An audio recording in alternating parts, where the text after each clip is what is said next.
amigos? Un gusto como siempre poder saludarles. Bienvenidos. Estamos aquí de nueva cuenta para platicar de temas importantes entre todos y en esta ocasión vamos a estar platicando sobre las competencias que tienen los tribunales electorales en el país.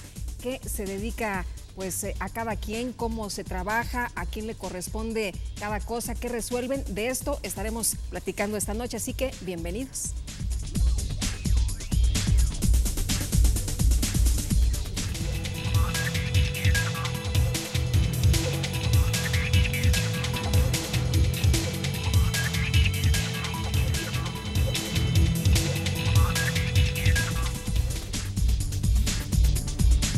Le agradezco a nuestro entrevistado de esta noche, Juan Carlos Silva Adaya. Él es magistrado presidente de la Sala Regional Toluca. Y muchas gracias por estar aquí una vez más en este estudio, acompañándonos entre todos. Buenas noches, Lupita, a ti y a tu audiencia. Agradezco la oportunidad que me dan de poder participar en esta transmisión. Oye, pues si te parece bien, empezamos con cuáles son las competencias, qué hace cada quien, por qué tenemos tantos tribunales en el país. Bueno, en efecto, como lo dices, hay distintos tribunales, prácticamente hay tribunales para cada materia, y esto obedece fundamentalmente al diseño del Estado mexicano.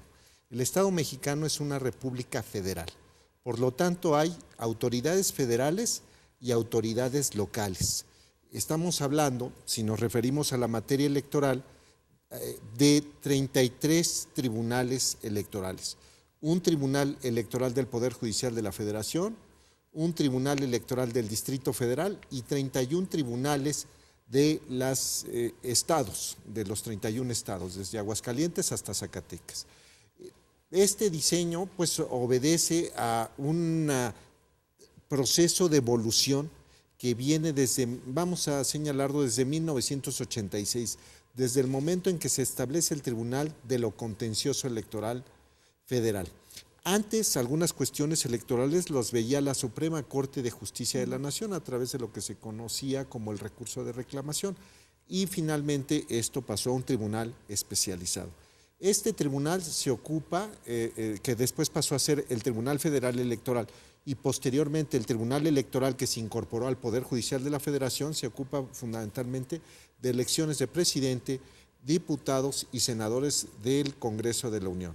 Y por otra parte están los tribunales electorales locales, que están establecidos de acuerdo con lo dispuesto en el artículo 116, fracción cuarta de la Constitución Federal, y el 122 para lo que corresponde al Tribunal Electoral del Distrito Federal. Se ocupan fundamentalmente de elecciones de jefe de gobierno del Distrito Federal, diputados a la Asamblea Legislativa del Distrito Federal y jefes delegacionales, en el caso del Tribunal Electoral del Distrito Federal.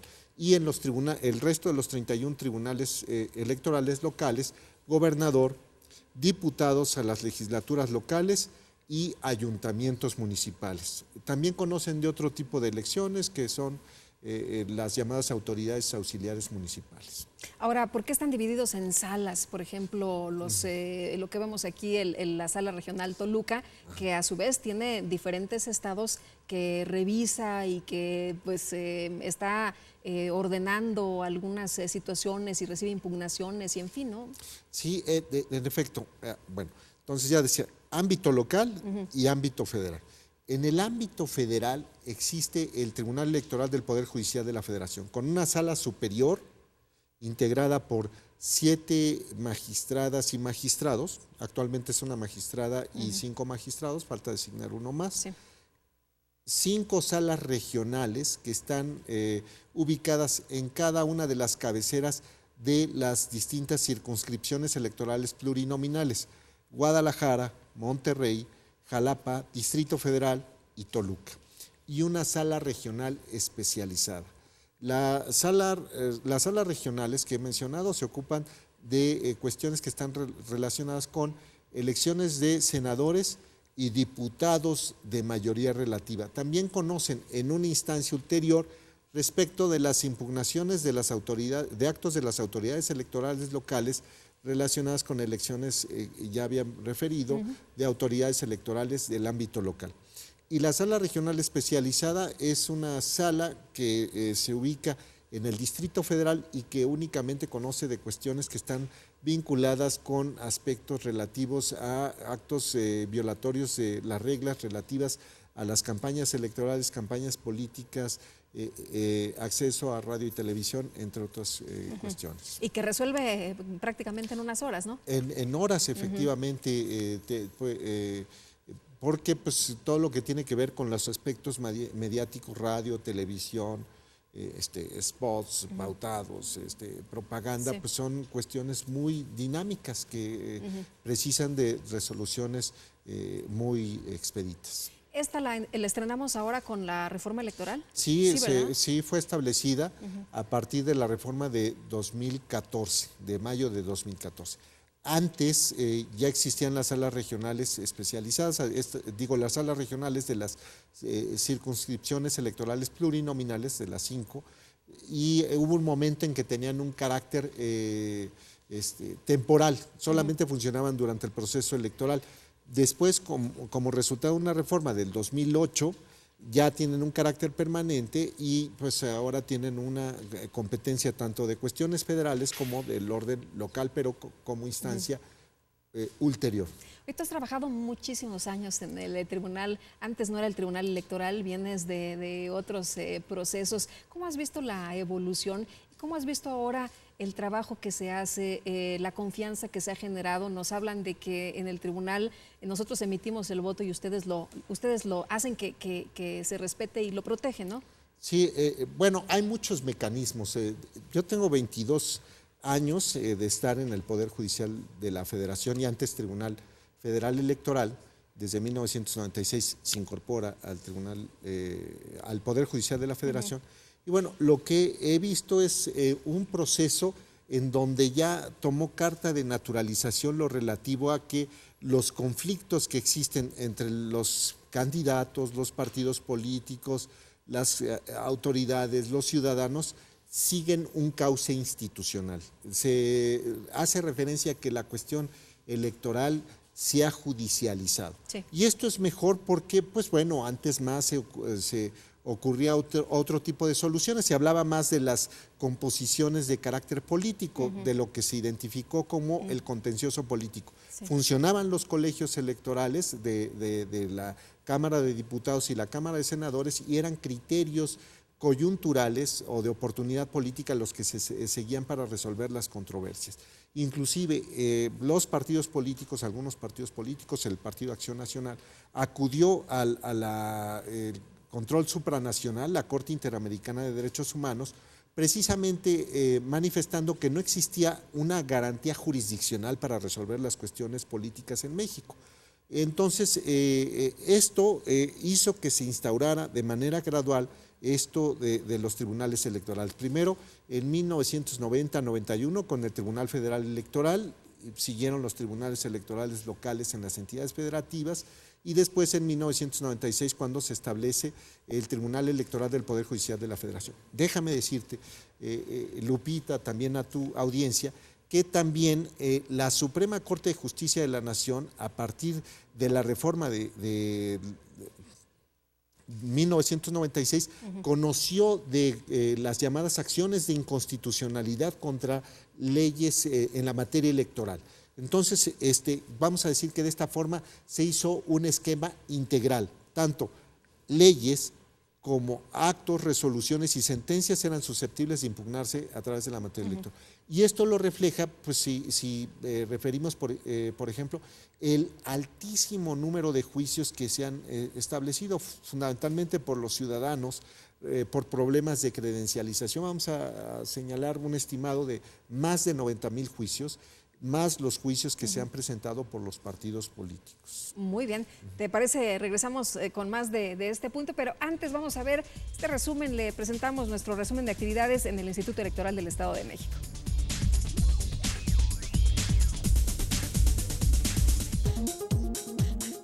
Durante su 9ª sesión ordinaria, el Consejo General del Instituto Electoral del Estado de México aprobó el dictamen sobre las auditorías y verificación al origen, monto, volumen, aplicación y destino de los recursos empleados por la organización o agrupación de ciudadanos denominada Agrupación Nueva Era AC, así como 4 resoluciones emitidas por la Contraloría General del Instituto Electoral del Estado de México, mediante las que se impusieron sanciones a exservidores públicos electorales de diversos órganos desconcentrados.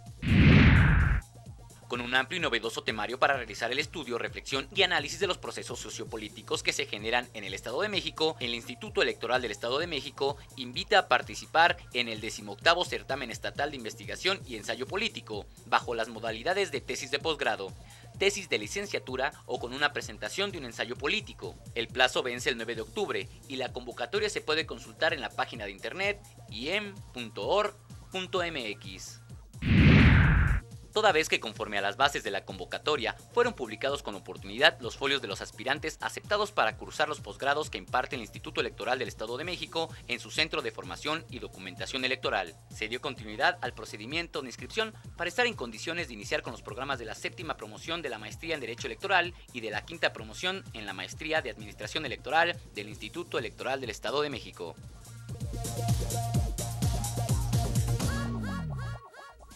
Y aquí le presentamos un fragmento de lo que tuvimos en el programa anterior.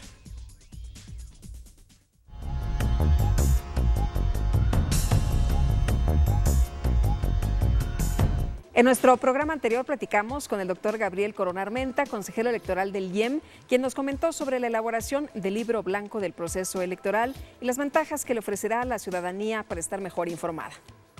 En general, las instituciones no están acostumbradas a mirarse a sí mismas, a hacer una evaluación autocrítica de su desempeño. Creo que en ese sentido, una iniciativa como esta del libro blanco sobre el proceso electoral 2014-2015 va a permitir hacer una especie de balance crítico, un corte de caja y a partir de ahí definir nuevas metas, nuevos objetivos y sobre todo definir las estrategias y las herramientas para su consecución. En ese sentido, a mí me parece que toda institución como la nuestra tiene esa posibilidad, esa alternativa de decidir cómo evaluarse y en ese sentido un instrumento como un libro blanco permite alcanzar este objetivo y sobre todo generar una tradición de evaluación, que cada año cada proceso electoral se esté haciendo una evaluación para que a partir de ahí se puedan ir tomando medidas correctivas que siempre buscan perfeccionar el funcionamiento de las instituciones y sobre todo ofrecer procesos electorales cada vez más con más confianza, con más certeza y sobre todo eso que redunde en la credibilidad de los ciudadanos en las instituciones y en los resultados electorales. El que seamos un instituto de vanguardia tiene que ver con muchas cosas. Primero, que somos un instituto que pues es un instituto de un estado que es el más poblado del país, ¿no? En ese sentido, pues las responsabilidades son mayores, los retos son mayores y por supuesto tenemos que estar a la altura de esa realidad que es el estado más poblado de todo el país y por supuesto se han avanzado en muchas áreas, varias áreas del instituto tienen certificación ISO y algún número que ha venido variando en los últimos años que tiene que ver con sistemas de gestión de calidad de excelencia y que reflejan precisamente el profesionalismo y la calidad con que se realizan y se organiza el proceso electoral. En ese sentido, pues sí, efectivamente no hay muchos institutos, por ejemplo, que cuenten con un centro de formación y documentación electoral como el que cuenta nuestro instituto, donde hay maestrías, hay especializaciones en Derecho Electoral y en Administración Electoral, así como en Derecho Procesal Electoral, donde se forman algunos de los especialistas en este campo. Por ejemplo, no hay ninguna otra maestría en Administración Electoral en el país, hasta donde recuerdo. Puede ser que recientemente haya aparecido. Y ahorita estamos precisamente en el proceso de selección de aspirantes a maestría en Administración Electoral y Derecho Electoral y las sorpresas que vienen de muchas instituciones e incluso de muchos estados de la República. Eso habla pues del prestigio, de la calidad creciente de nuestro instituto en algo que no tiene que ver con la organización de elecciones, pero sí con la formación de recursos humanos y con la difusión de la cultura política democrática, que es otra de las encomiendas que tiene nuestra institución. Si quieres ver el programa completo, te invito a entrar a la página del instituto, que es www.iem.org.mx.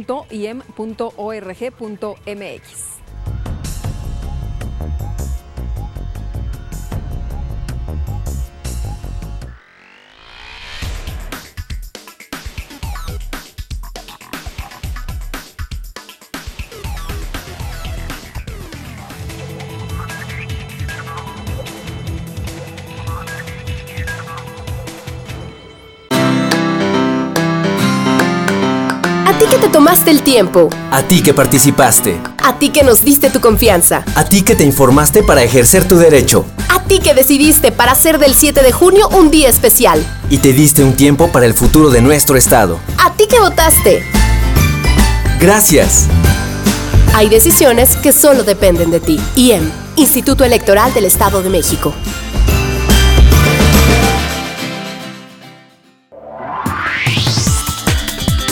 Detrás de tu voto hay buenas noticias. Un programa del Instituto Electoral del Estado de México. Síguenos a través de www.ieem.org.mx y por Uniradio 99.7 FM. Todos los miércoles a las 13 horas. IEM, Instituto Electoral del Estado de México.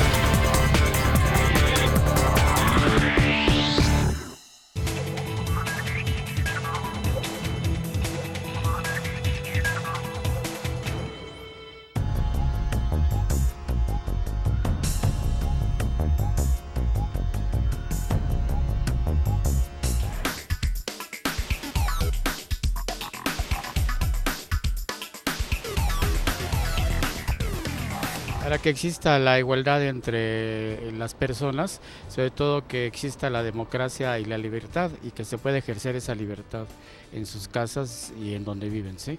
Para que la gente pueda tener confianza en ellos cuando se realizan los votos y así sepan que hay un mejor conteo de votos. Pues me parece que como en otras materias es necesario tener tribunales para clarificar las cosas, para tener modelos de transparencia, que es algo que nos hace falta ahorita como que en tiempos en que, bueno, por lo menos en lo que se viene de elecciones presidenciales, me parece que se precisa de mucha honestidad y de que la gente sepa cómo se llevan a cabo esos procesos y cómo se obtienen los resultados. Son importantes porque pues así hay más justicia en el país y sobre todo se respetan los derechos de los ciudadanos, hay más legalidad y transparencia. Porque debe de haber organismos que se encarguen de ver que se cumplan los objetivos electorales en nuestro país, tales como son las elecciones. Para que haya más seguridad en las elecciones y tenga uno más confianza en salir a votar, para que sea más transparente el voto. Para poder llevar un conteo correcto y regirnos por leyes, ¿no? Aunque desgraciadamente los candidatos a veces no hacen caso como debe de ser, ¿no? Para eso hacen las leyes y todo, pero nosotros no las seguimos como deben de ser, ¿no? Para dar certeza a las elecciones, para que la persona que quede de cualquier partido político tenga la certeza de que la ciudadanía tenga la certeza de que está definitivamente legalizado su nombramiento.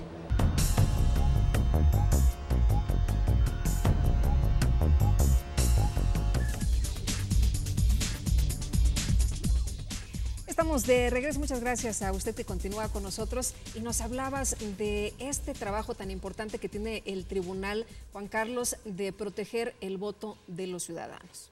Bueno, es una cuestión importante porque este proceso empieza prácticamente desde la cuestión más cercana al entorno de todas las ciudadanas y ciudadanos, las cuestiones relativas a la credencial de elector, por ejemplo. El documento más importante no solamente para votar, sino para identificarse, es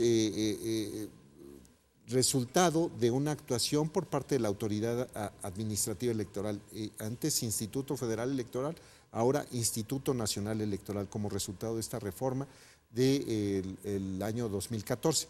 Y entonces, pues bueno, esto, votar, aparecer en la lista nominal de electores, el ser registrado como militante de un partido político, el conservar el estado de afiliado al propio partido político, defenderse de la actividad de los propios partidos políticos, las cuestiones relativas al registro de aquellas personas que pretenden postularse como candidatos, los llamados aspirantes, los propios candidatos, el desarrollo de las precampañas, las campañas electorales, los resultados electorales, cómo se realizó el día de la jornada electoral, si hubo cuestiones de irregulares durante la jornada, la instalación de la mesa directiva de casilla, el lugar en que se ubicó, quiénes la integraron, si se permitió votar o no, la cuestión relativa ya al otorgamiento de las constancias de mayoría, para los candidatos que son electos bajo este principio, o las constancias de asignación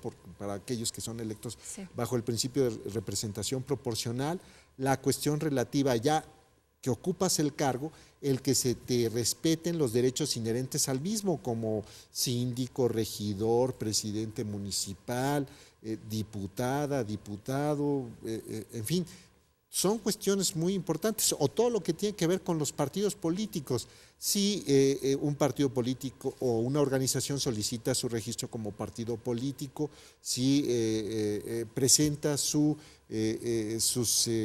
informes sobre actividades ordinarias o actividades específicas o gastos de campaña. Entonces, o por ejemplo, lo más dramático, la pérdida del registro de un partido político. Entonces, debemos reconocer que la cuestión político-electoral es muy amplia. No solamente es el día de la jornada electoral, sino todos. Oye, para los que dicen que luego no trabajan los funcionarios del Tribunal Electoral, pues ahí está todo lo que se hace, ¿no? Es un trabajo que abarca muchísimos aspectos. Sí, y bueno, yo lo que voy a decir es, mientras existan inconformidades por parte de las ciudadanas, ciudadanos, candidatos, militantes, partidos políticos, inclusive las autoridades, porque hay autoridades que han presentado medios de impugnación, pues existirán los tribunales. Entonces, creo que es una solución que ha encontrado el sistema político mexicano, el sistema de la democracia mexicana, para resolver, para dirimir sus diferencias. Algunos otros han establecido otro tipo de sistemas. Es una autoridad, por ejemplo, única, como el Tribunal Supremo Electoral en el caso de Costa Rica, o hay otros tribunales que tienen también funciones administrativas como jurisdiccionales, como la Cámara Nacional en el caso de Argentina, que es una autoridad administrativa y jurisdiccional, o hay instituciones donde, por ejemplo, el Tribunal Supremo Electoral en el caso de Guatemala, que también es una autoridad administrativa y jurisdiccional. En México se ha distinguido, se ha establecido esta diferencia entre autoridades administrativas, las 33 que ya he mencionado, Instituto Nacional Electoral, Instituto Electoral del Distrito Federal, y los OPLES o institutos electorales locales, y por otra parte los judiciales, el Tribunal Electoral del Poder Judicial de la Federación, con sus hasta ahora 7 salas, sala superior, sala regional especializada y las 5 salas regionales en las circunscripciones, y el Tribunal Electoral del Distrito Federal y los 31 tribunales electorales en los estados. Entonces, pues es la solución. Alguno podría pensar, es que es muy numeroso esta estructura.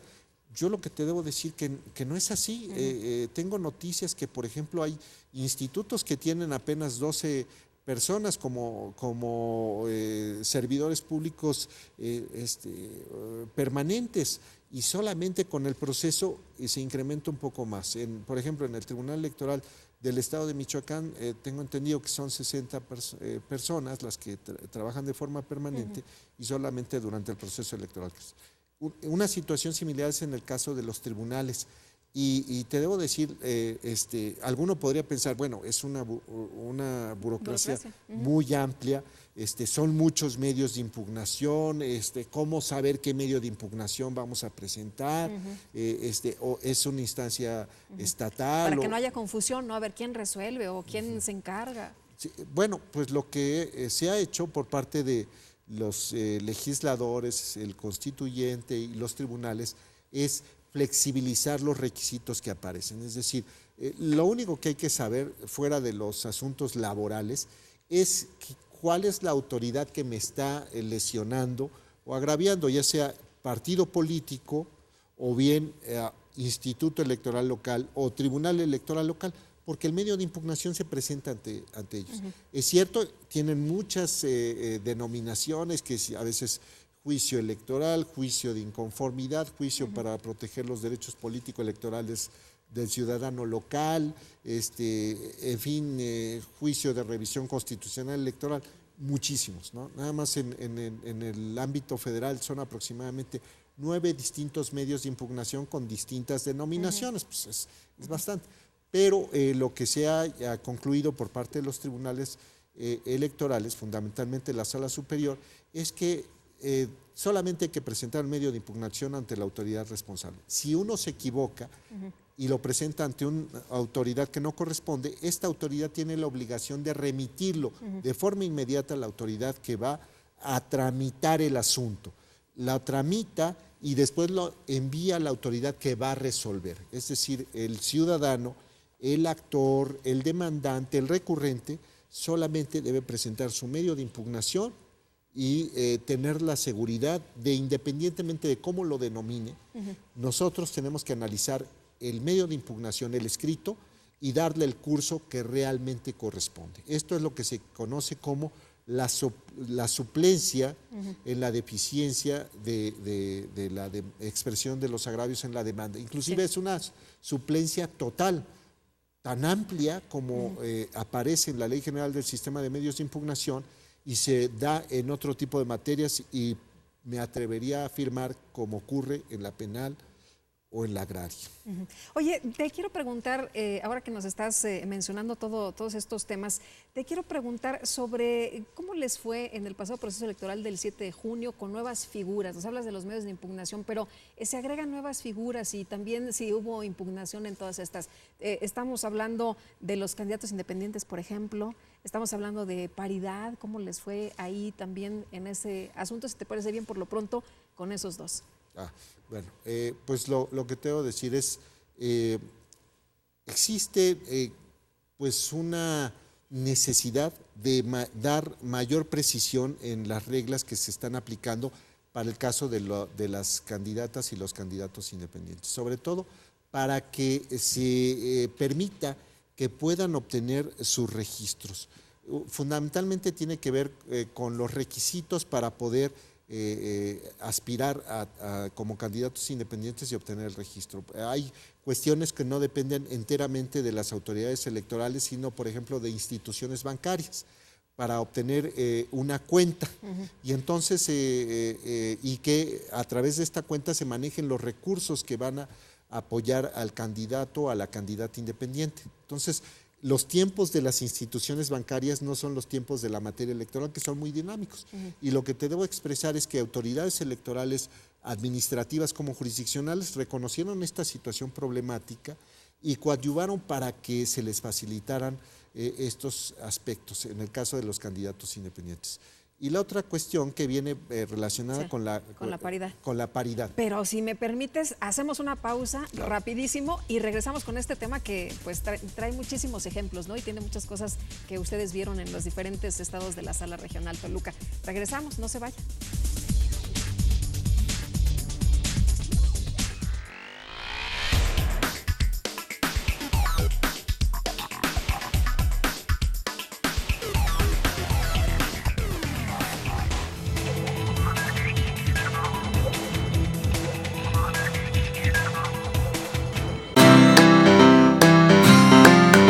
A ti que te tomaste el tiempo. A ti que participaste. A ti que nos diste tu confianza. A ti que te informaste para ejercer tu derecho. A ti que decidiste para hacer del 7 de junio un día especial. Y te diste un tiempo para el futuro de nuestro estado. A ti que votaste.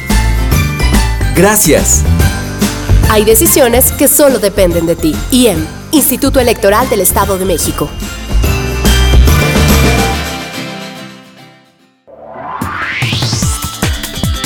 Detrás de tu voto hay buenas noticias. Un programa del Instituto Electoral del Estado de México. Síguenos a través de www.ieem.org.mx y por Uniradio 99.7 FM. Todos los miércoles a las 13 horas. IEM, Instituto Electoral del Estado de México.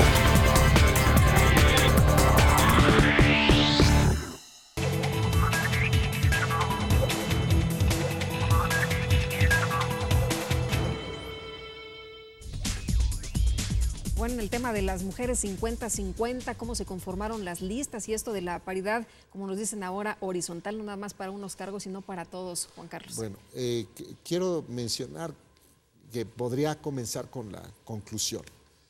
Mientras no se logren vencer muchísimas resistencias que existen por parte de partidos políticos, de autoridades jurisdiccionales, las cosas no van a cambiar fácilmente. Fundamentalmente tenemos un diseño normativo que ha dado pasos graduales y diría discretos. Entonces, creo que son las ciudadanas, los ciudadanos, quienes a través de su voto van a premiar o a castigar a aquellos actores políticos que efectivamente estén comprometidos con la causa de todos, y no solo de las mujeres, sino de todos y todas. ¿Qué es lo que vi? La cuestión que parece que ya está saldada es lo relativo al registro de los candidatos y candidatas, porque se habla en la cuestión de, sobre todo en la representación proporcional de la alternancia, ¿no? Es decir, mujer, hombre, etc. Y la conformación de las fórmulas, propietario y suplente del mismo género, para evitar la cuestión de las Juanitas. Sí. Ahora se habla de otro fenómeno, pero lo vamos a mencionar. Y entonces parece que en el registro ya esa situación se va salvando. Esto es en los candidatos y candidatas a diputados por el principio de representación proporcional y también en la conformación de las listas de los ayuntamientos municipales. Presidenta, síndico, regidora, regidor, etcétera, así alternados. Pero ahora el problema es que también esto es lo que se conoce como la paridad vertical. 1, 1, 1, 1, 1. ¿Cómo se van alternando? Y las fórmulas. Ahora el problema es la paridad horizontal, que también sea en aquellos distritos electorales uninominales o aquellos municipios que tengan las votaciones más altas, porque puede ser que por una desafortunada coincidencia todas las mujeres vayan a los distritos donde el partido político tiene votaciones bajas o medias, y en aquellos donde tiene altas posibilidades de ganar, hombres. Entonces, de acuerdo con la Ley General de Instituciones y Procedimientos Electorales, esto no puede ser. En el caso de las legislaturas locales, porque tiene que ser en la conformación de que no se concentren exclusivamente en distritos con votaciones bajas. Sí. Esto es la paridad horizontal. ¿Y qué situación se está dando? Y se dio en el caso de la Sala Regional Toluca, que se dijo, de acuerdo con una resolución que adoptó el Consejo General del Instituto Nacional Electoral, debemos reconocer 3 distintos segmentos: baja, media y alta. Si en el caso del Estado de México estábamos pensando que eran 45 distritos electorales uninominales, entre 3 eran 15 de baja, 15 de media y 15 de alta. No son números pares. ¿Y qué veíamos? Que inclusive hasta en estas circunstancias los partidos o algún partido decía, bueno, son 8 hombres y 7 mujeres en el de alta, 8 mujeres y 7 hombres en el de media y 8 mujeres y 7 hombres en el de baja. Entonces siempre, o en algunos casos diría, ese afán, ¿no? Cómo hay que ir tapando esas salidas o esclusas o atajos que pretenden eludir el recto sentido de una disposición legal. Entonces, hacia allá tenemos que caminar. Ahora también, ¿de qué se está hablando?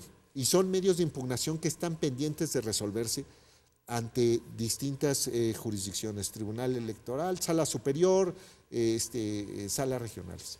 Y tiene que ver con la cuestión relativa a que tiene que haber paridad en el acceso. Esto, de acuerdo con precedentes de algunos precedentes de la Sala Superior, pues no está reconocido expresamente en la Constitución, y entonces está generando otro tipo de problemas. Se viene solucionando ya algunas cuestiones. La paridad vertical en el registro, Sí. La integración de las fórmulas, la cuestión esta, no nos concentres en distritos perdedores. O en municipios perdedores. Eso no está previsto expresamente. Oye, pero ustedes ¿cómo resolvieron en estos casos, por ejemplo? ¿Qué es lo que dijo la Sala Toluca en situaciones como esta? Bueno, tuvimos medios de impugnación, fundamentalmente de dos partidos políticos, el Partido de la Revolución Democrática y el Partido Acción Nacional. Y se dictaron las determinaciones, las resoluciones en los juicios para la protección de los derechos políticos electorales del ciudadano, y se les dijo, ajustense a los segmentos, no concentren a las candidatas a la legislatura local en distritos perdedores, en el caso del Estado de México. Y entonces, inclusive se tuvo que ver en los incidentes de cumplimiento de nuestras determinaciones, porque pues no se daba cumplimiento de manera natural, inmediata, directa a lo que determinábamos en nuestras sentencias, y entonces hubo 1, 2 o hasta 3 incidentes en cuanto al cumplimiento de nuestras ejecutorias por esta cuestión del registro. Sí. Oye, había personas que de plano ya estaban incluso hasta en la boleta, ¿no? Ajá. Y que pues tuvieron que hacer algunas mujeres campaña, ¿qué? ¿2 días? ¿1 día? Sí, o de plano no hacer ni campaña. Sí. Porque, pues bueno, luego venía la cuestión esta de los ajustes. Los partidos políticos hacían ajustes, y quiénes eran, vamos a decirlo, sobre las candidaturas que se hacían esas sustituciones, sobre candidatos que venían de procesos abiertos, donde la militancia o la ciudadanía había electo al candidato. Y entonces en aquellos casos en donde se hacían las designaciones por órganos directivos del partido político, que no por eso dejaban de ser legítimas estas determinaciones, pues no se tocaban. Y entonces era una situación complicada, porque no solamente eran las ciudadanas que decían es que no se respetó la regla de género, inclusive hubo medios de impugnación que se presentaron por hombres en beneficio de las mujeres. Menciono un hombre, un ciudadano, José Luis Gutiérrez Cureño, del Partido de la Revolución Democrática, que decía no se está respetando esta regla para beneficiar a las militantes del partido político en el que estoy afiliado, ¿no? Sí, me voy a aprender ese nombre. Me cayó bien esa determinación. Pues qué bueno, ¿no? Que los mismos hombres estén viendo y revisando que la ley se cumpla. Y aunque no los beneficie directamente, ¿no? Yo creo que lo que tenemos que hacer es verlo que beneficia, pero a la sociedad en general. Claro. ¿No? Entonces, me parece que esa es una cuestión de un buen militante, demócrata, que no es por una cuestión personal, sino una cuestión institucional del partido político en el que está afiliado, que dice debemos cumplir la Constitución, los tratados internacionales y la ley, y en efecto aludía a este género de ordenamientos jurídicos. Muy bien, vamos a los contextos y continuamos, por supuesto, platicando de más de este tema interesante aquí entre todos.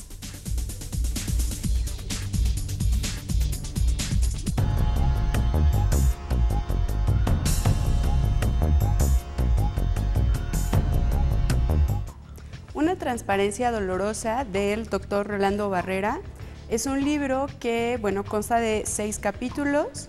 Este libro lo que hace en un primer momento es definirnos lo que es la transparencia, utilizando varios autores, y posteriormente se enfoca específicamente a lo que es la transparencia en el Estado de México, ¿no? Nosotros sabemos que este tema de transparencia es relativamente nuevo en México, y lo que hace el doctor Rolando es hablar de cómo la transparencia ha sido dolorosa, sobre todo para los servidores públicos. Como dolorosa porque lo que ha hecho es terminar con esa discrecionalidad, ir terminando poco a poco con esa discrecionalidad con la cual contaban los servidores públicos, sobre todo los de altos mandos, y que también la transparencia ha venido a ir matando, lo dice el autor, con la opacidad con la que contaba la sociedad, ¿no? Entonces, el doctor lo que hace es decirnos que actualmente la sociedad mexicana se encuentra mayor informada, lo cual permite que se comience a dar un mayor cuestionamiento sobre el quehacer público, lo cual, bueno, hace que el servidor público se enfrente a nuevos retos en cuanto a rendir cuentas y a transparentar la información con la cual cuenta y, bueno, explicar cómo es que está llevando a cabo ese quehacer público, ¿no? O sea, en general, este libro nos describe de manera detallada y de manera simple qué es la transparencia, cómo esta ha ido evolucionando dentro del sector público y cómo se ha ido relacionando o cómo ha ido cambiando esa relación entre el servidor público o entre el gobierno y el ciudadano, cómo esta relación ha sido más cercana y cómo es que el ciudadano se ha convertido no solamente en un ser que se encuentra dentro de ser pasivo, sino a ser más activo y a cuestionar más al servidor, ¿no? Y cómo la transparencia poco a poco ha ayudado a que las instituciones sean también más honestas. Bueno, entonces, en general, el libro es muy recomendable y, bueno, nos da esa gran visión sobre la transparencia en el Estado de México.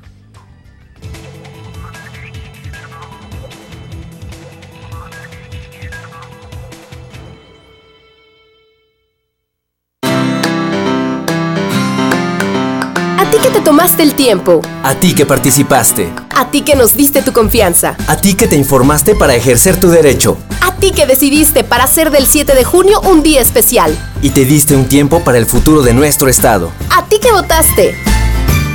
Gracias. Hay decisiones que solo dependen de ti. IEM, Instituto Electoral del Estado de México.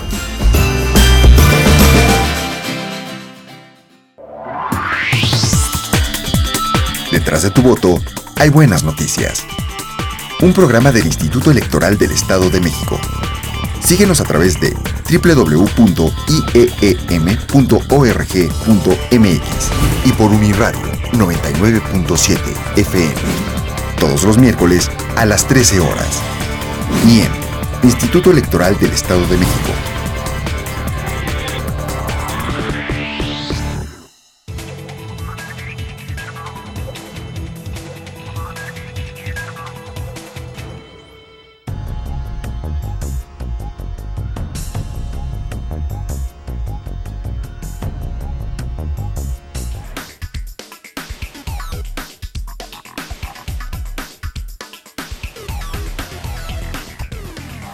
La población debe de estar 100% segura de que las elecciones fueron pues limpias, transparentes y bueno, esto de tener la opción de un tribunal donde se puede apelar una decisión, pues apunta a esto, ¿no? A que este voto sea así, ¿no?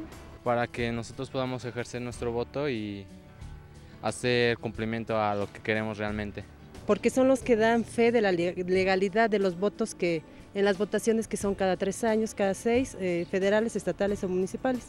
Porque de esta manera podemos ejercer nuestros derechos, podemos saber cómo está trabajando nuestro país y podemos participar de esta manera dentro de las decisiones que se toman dentro del mismo.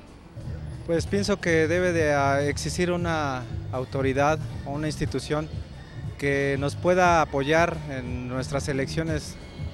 Nuestro país pues vive una democracia que, si bien es cierto, la ejercemos nosotros como ciudadanos, pero siempre hay algunos momentos en los que sí debemos de tener alguna institución que vigile también esos procesos. Para poder nosotros elegir a los gobernantes y también para que haya transparencia. Como sabemos, pues en el país hay mucha corrupción, entonces es importante que la gente pueda ir, defenderse y que sea escuchada para que haya un cambio en el país, que yo creo que es lo que más se necesita. Es para que no haya corrupción, para que sea pues, en orden el recuento de los votos, ¿no?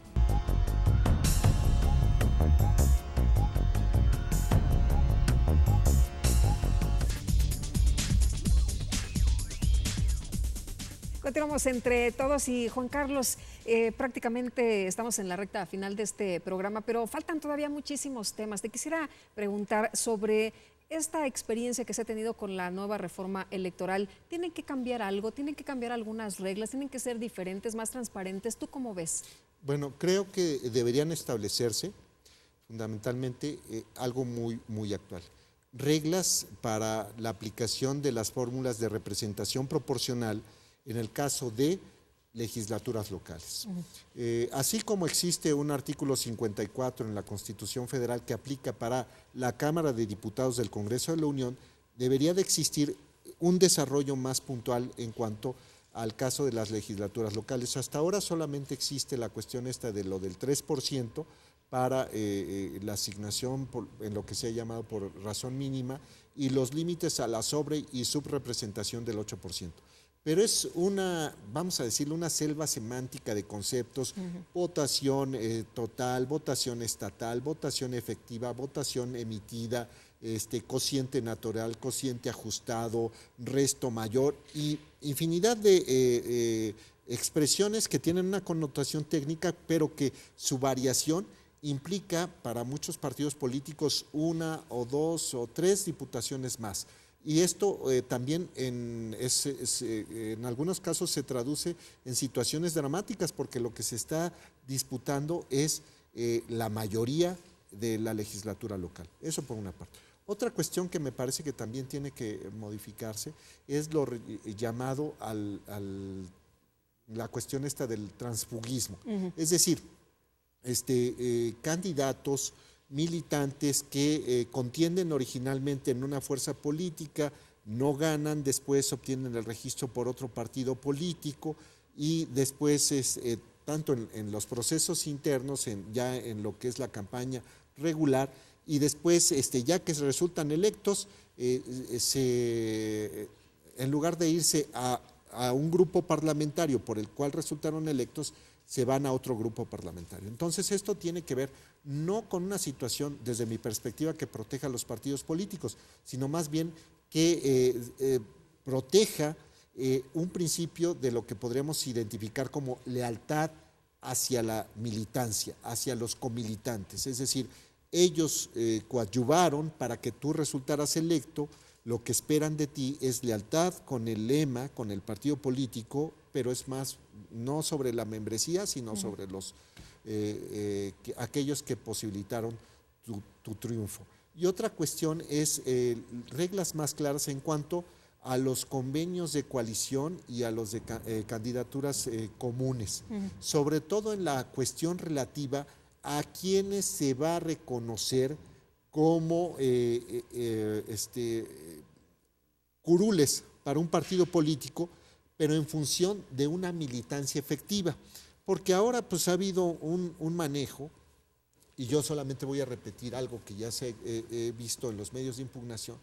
Dicen, se dan actos de simulación, fraudes a la Constitución, no se respetan los límites a la sobrerepresentación, porque pues originalmente son militantes de un partido político y luego van por otra fuerza política. Creo que eso debería de darse una solución legislativa. Hay distintas soluciones que se han dado, tanto por la Sala Regional Monterrey, diciendo que esto no es posible, la Sala Regional Toluca también señalando esto, y la Sala Superior diciendo que esto sí es posible, porque tiene que ver más con el principio de definitividad, ¿no? Entre otras cuestiones. Oye, cuando ustedes toman una resolución y luego se va a la Sala Superior, en los medios se habla de que les corrigieron la plana. ¿En realidad qué es lo que pasa? Bueno, en realidad es que existe un órgano cúspide, terminal, una autoridad que resuelve de manera definitiva e inatacable, que es la Sala Superior. Entonces, creo que esto es positivo. Debo decir que me parece que las magistradas y los magistrados, tanto de los tribunales electorales locales como de las salas regionales, no tomamos nuestros asuntos como cuestiones personales. Es un asunto sobre los que vemos temas y no vemos partidos ni nombres, sino temas. Y entonces el hecho de que nos confirmen una determinación, pues quiere decir que hicimos las cosas adecuadamente y adoptamos una decisión correcta. Y el hecho de que se modifiquen quiere decir que pues alguna cuestión no tomamos en cuenta que sí tuvo en perspectiva la Sala Superior. Pero esto no implica que después la Sala Superior pueda modificar su criterio. Inclusive, pues te puedo mencionar que en relación con estos aspectos de los convenios de coalición y la militancia, he encontrado soluciones distintas o situaciones como el llamado, lo que ha ocurrido, por ejemplo, con los votos que se obtienen por una candidatura común cuando participa como parte de la candidatura común un partido de reciente registro, que al igual que las candidaturas, que las coaliciones, está prohibido. Un partido con un reciente registro no puede coaligarse ni ir en candidatura común porque tiene que acreditar su representatividad. Y hay determinaciones de la Sala Superior con sentidos diversos, como también en el caso de las cuestiones de género en los ayuntamientos municipales. Y señalo el caso Estado de México y el caso Tabasco, en este último, y la cuestión esta de lo que mencionaba, de las limitaciones para ir partidos políticos de reciente creación en candidaturas comunes, también hay determinaciones con sentidos que no aparecen muy claras las diferencias. Y son 2 ayuntamientos municipales en el estado de Michoacán donde se da esta situación. Oye, y bueno, ya también preguntarte, ¿cómo va este proceso electoral? ¿Ya se terminó para la sala regional Toluca? ¿Ya está todo dado? Sabemos que pues algunos van a tomar posesión apenas en los próximos meses. Y bueno, ¿qué es lo que falta? ¿En qué punto vamos? Bueno, es muy pertinente y quizás haría la aclaración. Cada sala regional tiene distinta competencia, ¿no? El Sala Monterrey le corresponden fundamentalmente los estados del norte, Sala Jalapa al sureste del país, y la Sala Toluca, me faltan otras 2 salas, le corresponde Colima, Estado de México, Hidalgo y Michoacán. De estas entidades federativas, lo que falta es resolver lo relativo a las elecciones municipales del estado de Colima y la legislatura local. Y esto va con las tomas de protesta e instalaciones. Y también el Estado de México, los ayuntamientos municipales que se toman protesta el 1 de enero de 2016. Y en el caso de Colima son el 1 de octubre y el 15 de octubre, la legislatura local el 1 de octubre y el 15 de octubre los ayuntamientos municipales. Entonces tenemos que resolver muy rápido esto, sobre todo considerando que nuestras decisiones, las decisiones de las salas regionales, son susceptibles de impugnarse ante la Sala Superior del Tribunal Electoral del Poder Judicial de la Federación a través del llamado recurso de reconsideración.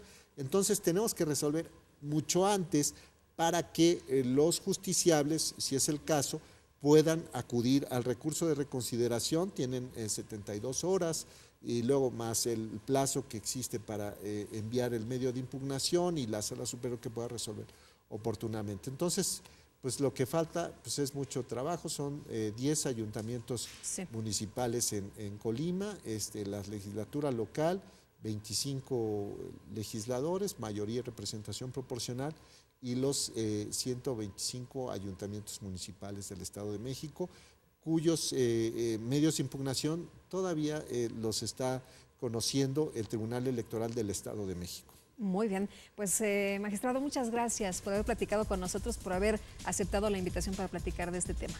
Muchas gracias, Lupita, a ti, a tu audiencia y a Televisión Mexicana. Muchísimas gracias.